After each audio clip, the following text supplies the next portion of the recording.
इस चैनल को सब्सक्राइब करने के लिए नीचे दिए हुए सब्सक्राइब बटन को प्रेस कीजिए और उसके बाद बेल आइकन को भी प्रेस कीजिए ताकि मैं जो नया वीडियो बनाऊं उसका नोटिफिकेशन आप लोगों के पास इंस्टेंटली आ जाए।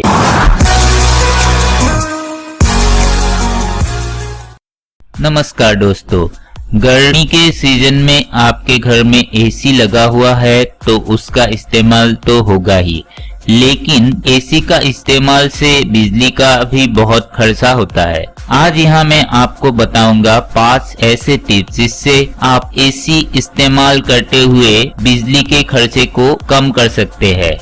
पहला टिप है, आप अपने एयर कंडीशनर को 24 या 25 डिग्री सेल्सियस में सेट कीजिए। उससे नीचे करेंगे तो ज्यादा बिजली खर्च होगी। ज्यादा गर्मी के दिनों में कुछ लोग अपने एसी को 19-18 डिग्री में सेट कर देते हैं। उनको लगता है इससे ज्यादा ठंडक मिलेगी, लेकिन ऐसा कुछ नहीं है।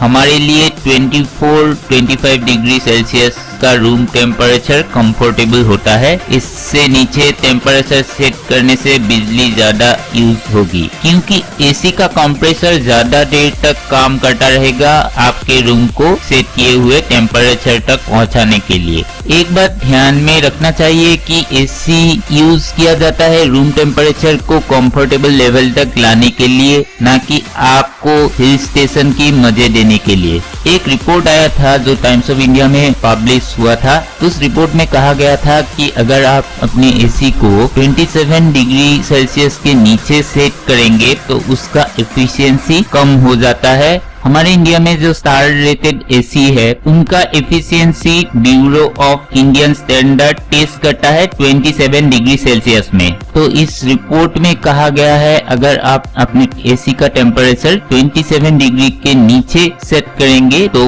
उसका एफिशिएंसी कम हो जाता है। दूसरा टिप है कि आप एसी के साथ फैन का भी इस्तेमाल करें बिजली के बचत करने के लिए। फैन का इस्तेमाल करने से हवा सर्कुलेट होकर पूरे रूम को जल्दी से ठंडा करेगी, लेकिन अगर आपके छत पे डायरेक्ट सनलाइट पड़ता है तो दिन के वक्त सीलिंग फैन का इस्तेमाल ना करें। वैसे में आप एक स्टैंड फैन या टेबल फैन यूज कर सकते हैं, क्योंकि डायरेक्ट सनलाइट पड़ने के कारण आपका छत का गर्मी फैन नीचे की तरफ धकेलता रहेगा और रूम को ठंडा होने में ज्यादा टाइम लगेगा। तीसरा टिप है कि आप रात को एसी का टेम्परेचर को थोड़ा हाई सेट कर सकते हैं। अगर दिन में 24 डिग्री में रखते हैं तो रात को 26 या 27 डिग्री सेल्सियस में सेट कर सकते हैं। आपके एसी में अगर स्लीप मोड है तो उसका इस्तेमाल करें। इस मोड में एसी का टेम्परेचर ऑटोमेटिकली इंक्रीज होता रहेगा और आपका रूम टेम्परेचर कंफर्टेबल भी रहेगा। इससे बिजली की बचत भी होगी।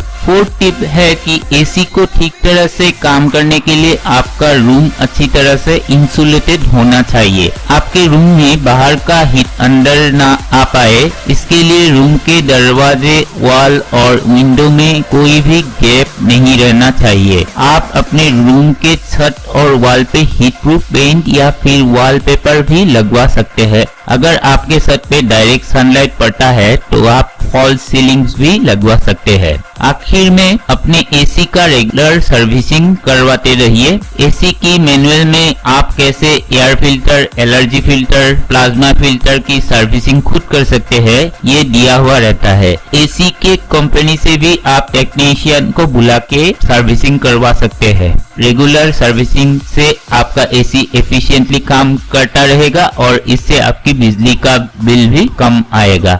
अगर ये वीडियो आपको अच्छा लगा है तो इसे लाइक कीजिए, शेयर कीजिए और इसके नीचे कमेंट कीजिए और मेरे चैनल को सब्सक्राइब भी कीजिए। Thank you.